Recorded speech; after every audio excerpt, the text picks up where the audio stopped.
اینستاگرام روی زندگی ما چه تأثیراتی میذاره؟ به نظرم باید به این سوال پاسخ داده بشه. سلام بچه‌ها، خوبید؟ خوشید؟ سلامتید؟ آقا چند وقتیه که اینستاگرام واقعا رفته رو مخم و دوست داشتم که بیام و راجع به این موضوع یکم با هم دیگه صحبت کنیم. اینکه اینستاگرام چه تأثیری روی زندگی ما داره؟ آیا ارزش تایم گذاشتن رو داره؟ آیا ارزش اینو داره که روزانه 3 ساعت 4 ساعت تو اینستاگرام وقت بذاریم، تایم بذاریم و خودمون رو از زندگی منحل کنیم؟ دوست داشتم که بیام و راجع به این موضوع با هم دیگه صحبت کنیم و هر چیزی که توی ذهنم هست رو بریزم بیرون.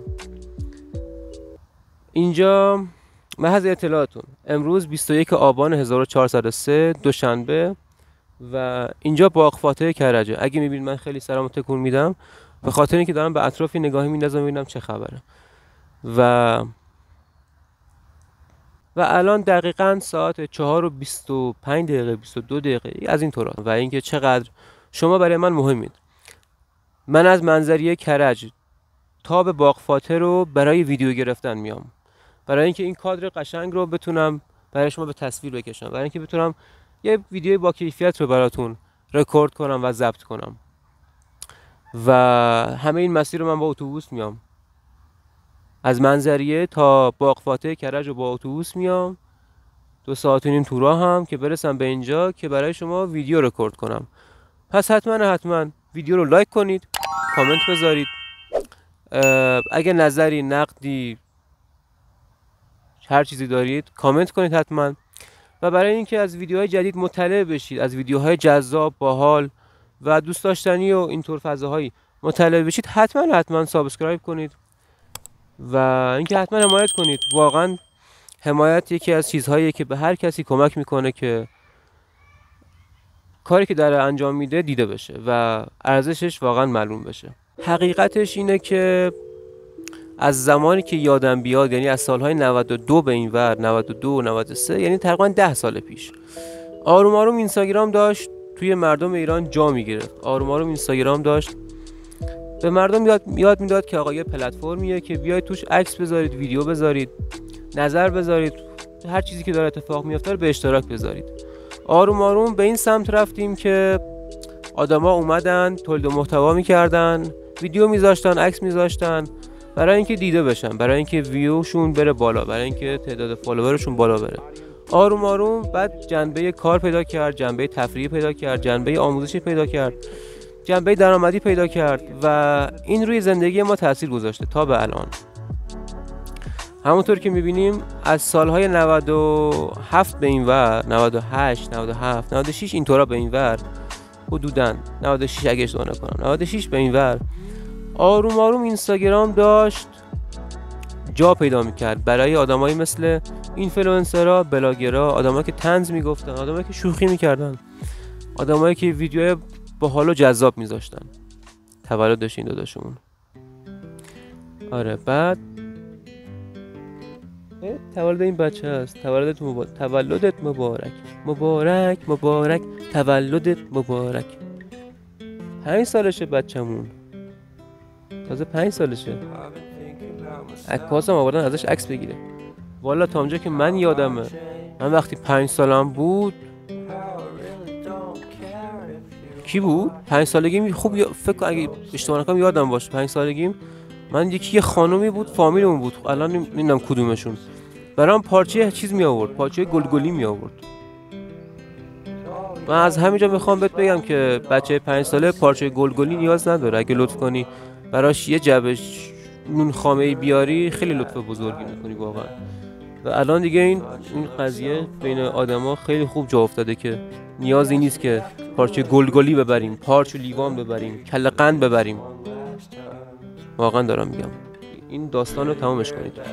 آره داشتم میگفتم و آروم جنبه درآمدی پیدا کرد، جنبه آموزشی پیدا کرد، جنبه تفریحی پیدا کرد، جنبه یعنی بخشی پیدا کرد، یه جوری بهتر بگم. آروم هر چقدر که رفتیم جلو، اینستاگرام جایی شد که ما بریم وقتمون رو توش بگذاریم، تایمی رو توش بگذاریم، به بخشی از زندگیمون رو تو اینستاگرام باشیم. و این شد باعث این که من بیام راجع به این موضوع کم صحبت کنم. امروز یعنی امروز که تو این سال 1403 از سال 99 یعنی از سال 98 99 به این ور داداشون داره نگاه میکنه 99 به این ور آدما بیشتر از قبل چه هواییه آدما بیشتر از قبل وقتشون رو توی تایمشون رو توی اینستاگرام میگذرونن. اگه بخوام بگم یعنی شده جایی برای فرار از واقعیت اینستاگرام تا حدودی، نه برای همه چی، جایی شده برای فرار کردن از واقعیت، فرار کردن از مثلا یه بخش تاریکی از زندگی، یه چه میدونم مثلا توی ترافیک مثلا گیر میکنی اینستاگرام باز میکنی، توی مثلا ساعت 12 شب 2 شب اینستاگرام باز میکنی، وقت نهاره، تایم شامه اینستاگرام باز میکنی. میخوام بهتون بگم هر چیزی زیادش بده، هر چیزی کمش هم بازم بده و اینستاگرام داره تأثیر مخربی روی زندگی ما میذاره. یعنی از همون صبح یعنی چی؟ از همون صبح یعنی ساعت 7-8 که بلند میشی اینستاگرام باز میکنی، شروع میکنی نگاه کردن تا ساعتهای 9 10 12 همینجوری میره.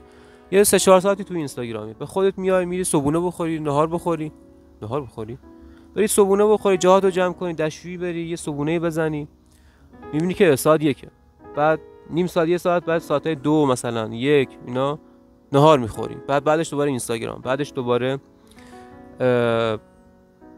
چی میرسه بعد از ظهر یه چرخی بیرون میزنی، میای خونه دوباره وقت شام، تایم شام، دوباره اینستاگرام، دوباره فلان. بعد تأثیر مخربی هم روی زندگی ما داره. چرا دارم میگم؟ به خاطر اینکه ما دائم داریم مقایسه میکنیم خودمونو با کسی که توی اون پلتفرمه، با کسی که توی اون مثلا یوتیوبه، توی اینستاگرامه، داریم خودمونو مقایسه با اون میکنیم. مثلا کاپلن، تو رابطن، مثلا میرن لب دریا، میرن لب جاده، جایی ویدیو میذارن، عکس میذارن، یا میریم کامنت میذاریم که بابا چه قشنگ، چقدر به هم میاین، یا میریم میگیم بابا دمت گرم فلان، مثلا چیزی، اصلا کامنت هم نمیذاریم. حسرت اینو میخوریم که مثلا ما الان توی رابطه نیستیم، فلانیم بیلانیم. یا مثلا از اون طرف مثلا نگاه میکنیم، طرف یه ماشین انگلیسی مثل رولز رویس، بنتلی، فراری گذر میکنه میاره تهران، ما یا خوشحال میشیم یا افسردگی میگیریم یا میگیم بابا اون آورده ما چرا نمیتونیم بیاریم، یا همینجوری اسکرول میکنیم اینستا میچرخیم فلان میکنیم، زندگی اینو نگاه میکنیم، زندگی اونو نگاه میکنیم، چه میدونم مثلا یه دفعه میاد میگه که با این تکنیک مثلا شما میتونید در طول یک هفته مثلا 15 میلیون ویو بگیری، تامنیل فلان بذار، کاور فلان بذار، اینجوری بکن اونجوری بکن. بعد ما مثلا همش درگیر اینیم که مثلا این کارو بکنیم اون کارو بکنیم، ویو بگیریم ویو نگیریم، فلان کنیم بیسان کنیم. از این طرف مثلا یه دفعه عکس نگاه میکنیم 10 نشانه رابطه‌ای که در حال رو به اتمام است، 10 نشانه فلان. یا مثلا از این طرف نگاه میکنی مثلا طرف اومده تو اینستاگرام دعا میفروشه، میاد تو اینستاگرام چه میدونم ظروفی رو میفروشه که مثلا انرژی های منفی، کائنات منفی، انرژی فلان از توی خونتون بره بیرون. بعد از یه طرف دیگه نگاه میکنیم مثلا واردات آیفون مثلا 96% شده، آیفون فلان نمیتونه بیاد، این کی میتونه بیاد. یعنی میگیری چی میگم؟ یعنی دارم میگم که آقا ما در طول مثلا 2 دقیقه ما در طول تقریبا 2 دقیقه یه چیزی هولوش 5 تا ویدیو میبینیم، 5 تا ویدیو و 5 تا موضوع مختلف با محتوای مختلف، ویدیو مختلف، عنوان مختلف و دیگه تمرکزی برامون نمیمونه. یعنی مثلا شما اگه تو اینستاگرامی مثلا چه میدونم نیم ساعت 1 ساعت که تو اینستاگرامی، بیا بیرون شروع کن کتاب خوندن. اگه تونستی 2 سطر 2 خط کتاب بخونی اون موقع نمیتونی، دیگه تمرکزی برات نمیمونه دیگه. میدونی چرا؟ به خاطر اینکه تو مثلا داری نگاه میکنی خوشم نیومد بعدی، بعد میبینی از این داره خوشم میاد، نگاه میکنم، لایک میکنم، بعد بعدی، بعد دوباره بعدی، همینجوری میگذره. بعد تو به خودت میبینی که 2 ساعت تو اینستاگرامم پسر، میگی مثلا من چرا ظرفا رو نشستم، من چرا چه میدونم نرفتم بیرون، چرا ورزش نکردم، چرا مثلا به پارتنرم پیام ندادم، چرا مثلا با رفیقم نرفتیم یه فلافل بزنیم؟ چرا مثلا نشد که مثلا چه میدونم مثلا چرا مثلا چی شد؟ اصلا نفهمیدم توی خونه چه اتفاقی افتاد. اصلا اخبار چی گفت، بابام کجا رفت، مامانم چی شد، داداشم چی کار کرد، خواهرم چی شد، نهار چی خوردم، کجام الان، لباس چی تنمه. به خودت میبینی روی کاناپه نشستی، روی مبل نشستی، لش کردی، شکمت هم اومده، حال نداری، سری ریشت مثلا ریشت مثل من، حتی بدتر از من اومده، حال نداری، عرقم کردی، میگی ولش کن دیگه، زندگی همینطوریه، بریم. چه برگ قشنگی. آره، میگه که زندگی همینه دیگه، ما همینو بگذرونیم بره. بعد بسته اینترنت تموم میشه، میگه بسته اینترنتیم تموم شد، برم بسته اینترنت بخرم. چقدر؟ مثلا بسته 6 گیگ یک هفته تقریبا الان فکر کنم 32 تومن باید پولش باشه.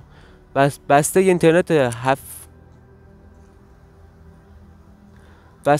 7 گیگ یک ماه الان 48 تومن حدوداً پولشه. 42 تومن، 42 و 100، 41 و 800 همچین حدودایی.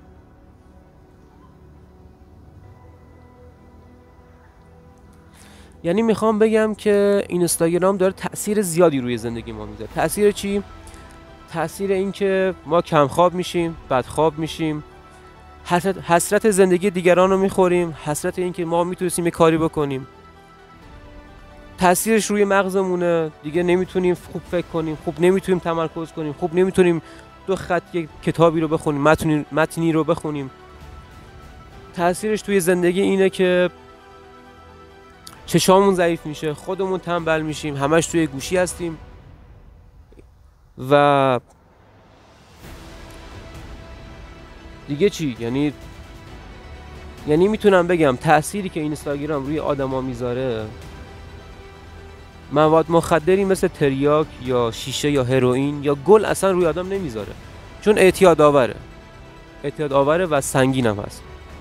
برای همین سعی کنید کمتر از اینستاگرام استفاده کنید، خیلی کمتر، خیلی کمتر، و به جاش سعی کنید کتاب بخونید. مثلا کتاب جادوی فکر بزرگ بخونید، کتاب عادتهای اتمی رو بخونید، کتاب 48 قانون قدرت رو بخونید، کتاب اثر مرکب بخونید، کتاب عادتهای اتمی رو بخونید، کتاب هنر فن بیان رو بخونید، کتاب دیگه چی، مثلا یه کتاب هست خیلی قشنگی به نظرم، کتاب تو کله خر هستی قطعا موفق میشی، اون کتاب قشنگیه. از این کارا بکنید. یا اصلا نه، اینستاگرامو بزنید کنار، گوشی بزنید کنار، گوشی رو خاموش کنید.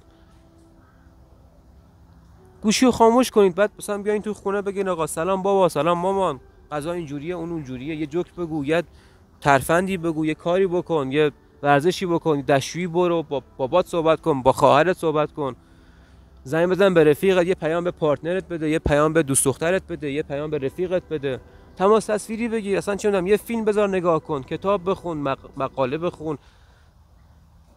اصلا آقا اینستاگرامو دوست داری تولید محتوا کن، به جای اینکه استفاده کنی تولید کن. یعنی اگه میخواید اینستاگرامو واقعا دوست داری به عنوان یک پلتفرم قشنگ، بیا تولید محتوا کن، تولید محتوای قشنگ، بیا و تولید کن، واقعا یک محتوای ارزشمند و دقیق و دوست داشتنی رو تولید کن و بذار و آپلود کن. به جای اینکه استفاده کننده اینستاگرام باشی، تولید کننده توی بستر اینستاگرام باشی. این قاعده رو برعکسش کنی، به جای مصرف کردن تولید کنی.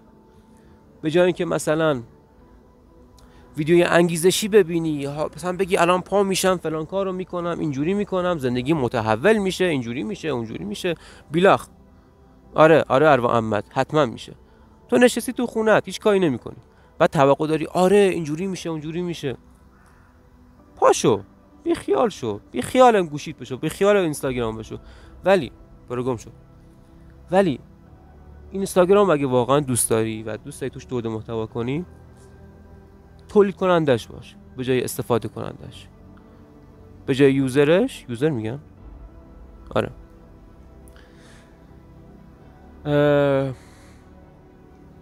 من از خیلی چیزای اینستاگرام تا حدود زیادی حالم به هم میخوره.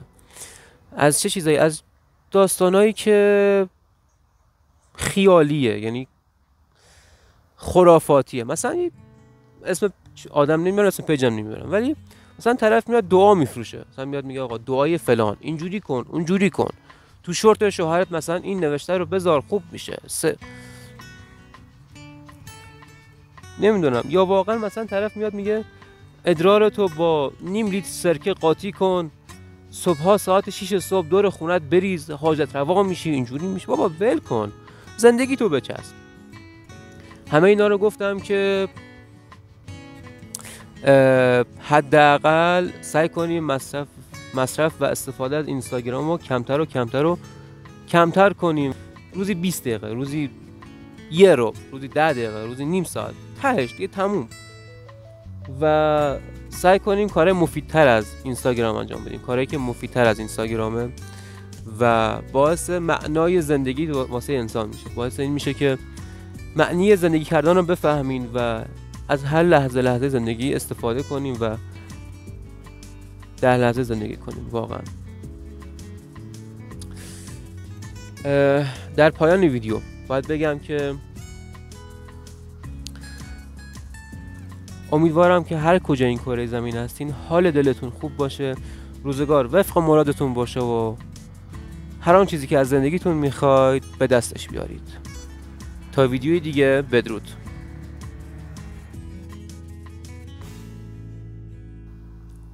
سلام، امیدوارم که حالتون خوب باشه.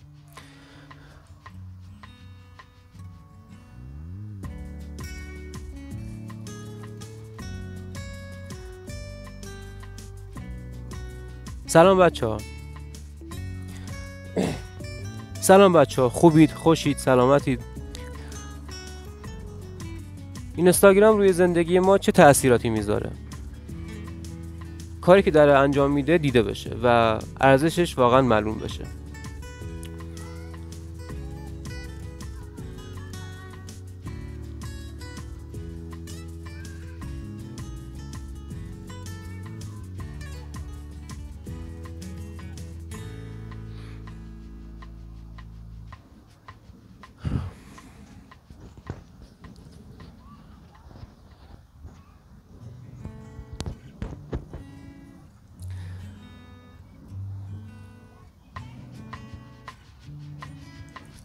اون آدم ها رو اونجا رو. اینستاگرام توی زندگی ما چه تأثیراتی داره؟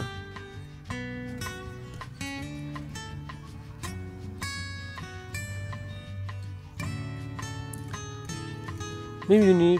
نمیدونم، ولی شاید تقصیر ما نباشه. خیلی وقتا